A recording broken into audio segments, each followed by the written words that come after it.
આપ સર્વોને હેતપૂર્વક જય શ્રી સ્વામિનારાયણ। આજની સત્સંગ કથા વાર્તા નિજ મંદિર સાવરકુંડલા। જય શ્રી સ્વામિનારાયણ। આજે આપણે અષાઢ વદ કામિકા એકાદશીના વ્રત અને મહાત્મ્યની કથા વાર્તા શ્રદ્ધા ભાવથી સાંભળશું। એકવાર યુધિષ્ઠિરે પૂછ્યું, હે વાસુદેવ, આપને નમસ્કાર હો। આપ મને અષાઢ માસના કૃષ્ણ પક્ષમાં કઈ એકાદશી આવે છે, કૃપા કરી એનું વર્ણન કરો। ભગવાન શ્રી કૃષ્ણ બોલ્યા, હે રાજન, સાંભળો, હું તમને એક પાપ નાશક ઉપાખ્યાન કહું છું કે જેને પૂર્વકાળમાં નારદજીના પૂછવાથી બ્રહ્માજીએ તેને કહ્યું હતું, તે તમને સંભળાવું છું। એક વખત નારદજીએ પ્રશ્ન કર્યો કે, હે કમલાસન બ્રહ્માજી, અષાઢ માસના કૃષ્ણ પક્ષમાં જે એકાદશી આવે છે તેને હું આપની પાસેથી આ સાંભળવા ઈચ્છું છું। હે પ્રભુ, એ બધું મને કહો।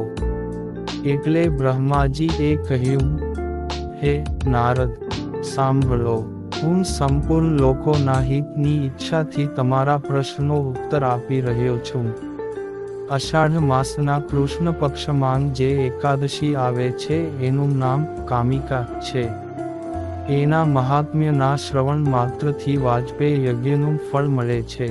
આ દિવસે શ્રી હરિ વિષ્ણુનું પૂજન કરવું જોઈએ। ભગવાન શ્રી કૃષ્ણના પૂજનથી જે ફળ મળે છે એ ઘણું દુર્લભ પુણ્ય છે, જે સમુદ્ર અને વન સહિત સમગ્ર પૃથ્વીનું દાન કરે છે અને જે કામિકા એકાદશીનું વ્રત કરે છે એ બંનેને સમાન ફળ મળે છે। માટે પાપ ભીરુ મનુષ્ય યથાશક્તિ પૂરો પ્રયત્ન કરીને કામિકા એકાદશીના દિવસે શ્રી હરિનું પૂજન કરવું જોઈએ।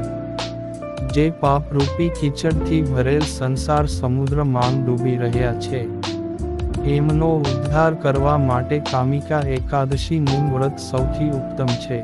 અધ્યાત્મ વિદ્યા પરાયણ પુરુષો જે ફળની પ્રાપ્તિ થાય છે એના કરતાં પણ વધારે ફળની પ્રાપ્તિ આ વ્રત કરવાથી થાય છે।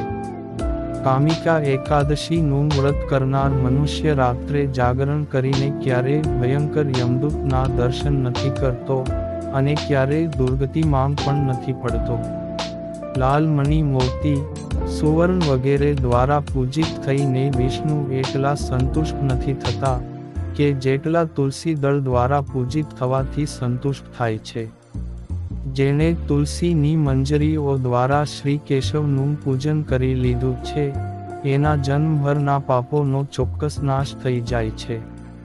ભગવાન શ્રી કૃષ્ણ કહે છે, હે યુધિષ્ઠિર, આમ તમારી સમક્ષ મેં કામિકા એકાદશીના મહિમાનું વર્ણન કર્યું। આ એકાદશી બધા પાતકોનું હરણ કરનારી છે, આથી મનુષ્યોએ આનું વ્રત અવશ્ય કરવું જોઈએ। આ સ્વર્ગલોક અને મહાપુણ્ય ફલ પ્રદાન કરનારી છે। જે મનુષ્ય શ્રદ્ધા સાથે આનું મહાત્મ્ય સાંભળે છે એ બધા પાપોથી મુક્ત થઈને શ્રી વિષ્ણુ લોકમાં જાય છે। જય શ્રી સ્વામિનારાયણ।